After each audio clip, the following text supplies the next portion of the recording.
के जीवन में सम्मान का बहुत अधिक महत्व है। वो उसे अपने हृदय, अपने मन से जोड़कर रखता है। कदाचित इसीलिए हम शत्रु के सम्मान पर चोट पहुंचाते हैं ताकि उसे पीड़ा पहुंचाई जा सके। परंतु ऐसा करने से सावधान रहे मित्रों। शरीर पर लगी चोट मनुष्य भुला सकता है, परंतु उसके सम्मान को लगी चोट उसे जीवन भर पीड़ा देती है। और स्त्री के मान सम्मान पर लगी चोट उसे उस सीमा तक ले जाती है जहां उसे केवल प्रतिशोध दिखाई देता है। यदि अपने शत्रुओं को जीतना है तो प्रेम से जीती, अपने कर्मों से जीती। उन्हें अनुभव करवाइए कि उनसे भूल हुई है। किसी के सम्मान को ऐसी चोट ना पहुंचाइए कि वो आपका नाश करने पर उतर आए। स्मरण रखिए, किसी का अपमान करके आपके हृदय को कदाचित थोड़ा संतोष आ जाए, परंतु उस अपमान से आप कई हृदयों को आघात पहुंचाते हैं और अपने लिए एक शत्रु और बढ़ा लेते हैं।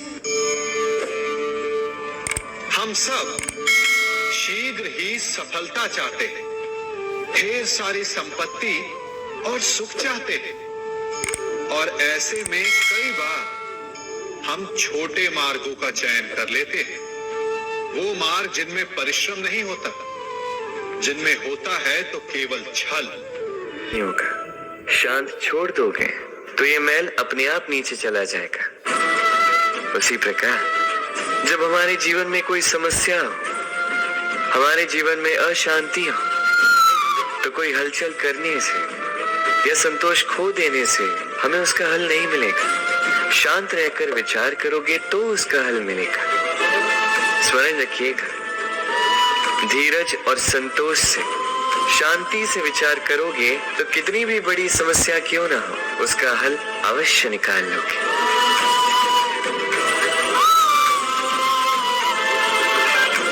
क्योंकि अशांति का सुझाव शांति ही है। राधे राधे। समय, कहते हैं समय से पूर्व कुछ नहीं होता। हर बात का एक समय होता है।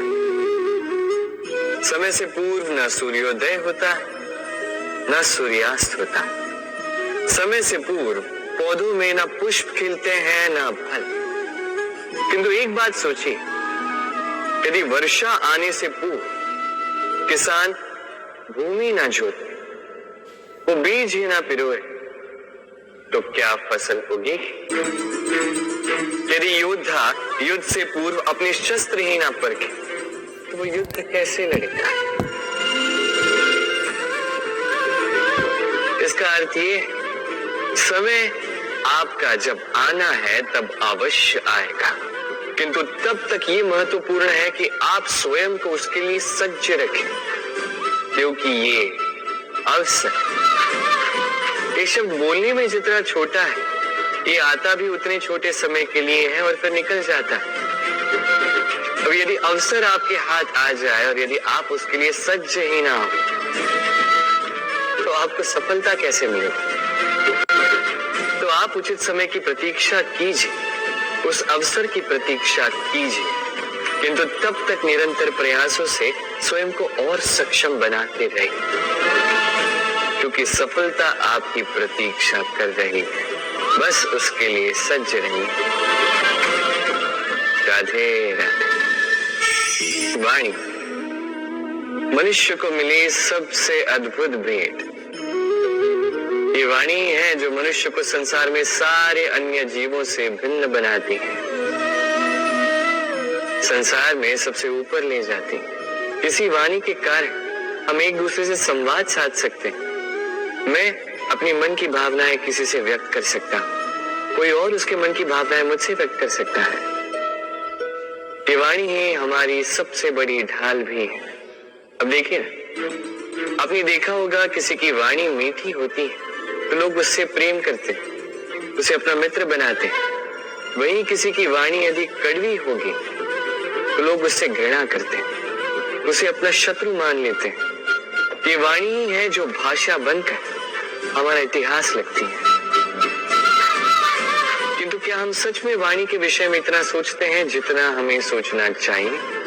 सोचिए, मनुष्य को बोलना सीखने में कितना समय लगता है। कुछ बालक 1.5 वर्ष की आयु में सीख जाते हैं, कुछ 2 वर्ष, कुछ 3। अब मनुष्य 1.5 वर्ष की आयु में बोलना सीख तो जाता है, पर क्या बोलना है ये जीवन भर सीख नहीं पाता। इस पे ध्यान केंद्रित कीजिए, समझने का प्रयास कीजिए कि बोलना क्या है। अपनी वाणी शुभ रखिए, अपनी वाणी मीठी रखिए, और इसी मिठास के साथ मेरे साथ आकर कहिए, राधे राधे। हम में से कई लोग अक्सर स्वयं को अकर्मण्य मान लेते हैं। सोचते हैं अब तक इतने प्रयास किए, कुछ नहीं मिला, कदाचित आगे भी कुछ नहीं मिलेगा, और इसीलिए अपने जीवन का सारा बोझ किसी और के कंधे पर डाल देते हैं, स्वयं पर विश्वास ही खो देते हैं। क्यों नहीं समझ पाते ये बात कि जब तक पांव में कांटा नहीं चुभेगा व्यक्ति को ज्ञात कैसे होगा कि आगे नीचे देखकर चलना होगा। सूर्य को स्वयं जलना पड़ता है ताकि दूसरों को प्रकाश दे सके। रात्रि के अंधकार से लड़ने के लिए चंद्रमा को आकाश में अकेले चलना पड़ता है। नदी अपनी यात्रा कैसे बनाती है, अपना मार्ग कैसे बनाती है? इन चट्टानों से लड़कर बनाती है। यदि आप स्वयं आपकी सहायता करने में सक्षम नहीं रहे तो निश्चित रूप से आपका ये जीवन व्यर्थ ही है।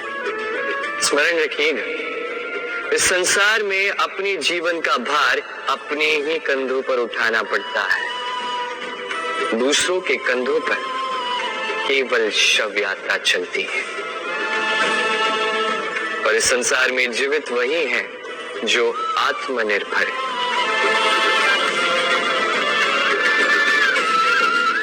राधे राधे। कभी आपने किसी कुम्भकार को देखा है एक पात्र बनाते हुए? पहले गीली मिट्टी रौंदता है, फिर उसे मथता है, फिर उसे चाक पर चढ़ाकर एक उचित आकार देता है। यदि आकार ठीक ना हो तो उसे तुरंत ही ठीक कर देता है, क्योंकि उसे ज्ञात है। एक बार इसे आग पर रख दिया गया, एक बार इसे पका दिया गया, फिर उसके पश्चात उसका आकार नहीं बदला जा सकता। यहाँ पे छिपी है एक सीख। सारे माता पिताओं के लिए यहाँ एक सीख है। माता पिता ऐसे ही तो होते हैं, उन्हें अपनी संतान को समय के अनुसार श्रेष्ठ संस्कार देने चाहिए। माता पिता को कभी उनका विधाता नहीं बनना चाहिए, किंतु हर समय सदैव प्रयास कीजिए कि उन्हें उचित दिशा दिखा पाओ। कभी कोमलता से, कभी प्रेम से, तो कभी कठोरता से उसके जीवन को, उसके व्यक्तित्व को आकार देने का प्रयास करना चाहिए। क्योंकि जिस प्रकार एक बार पकने के पश्चात उस पात्र का आकार नहीं बदला जा सकता, उसी प्रकार आयु बढ़ने के पश्चात संतान के संस्कार नहीं बदले जा सकते। स्मरण रखिए। राधे राधे। ईश्वर ने बेलों को खड़े रहने की शक्ति नहीं दी, ईश्वर ने यह शक्ति दी वृक्ष को। इसलिए बेलें वृक्ष का सहारा लेके खड़ी रहती, उसी पर फलती। अब ये बेलें 2 प्रकार की होती, एक वो जो इस वृक्ष पर खिलती है, पुष्प गाती है, स्वयं भी सुंदर दिखती है, वृक्ष को भी सुंदर बनाती है। दूसरी वो जो वृक्ष को पूर्णतः सुखा देती, उसकी प्राण शक्ति उससे सोख लेती और अंत में स्वयं भी मुरझा जाती।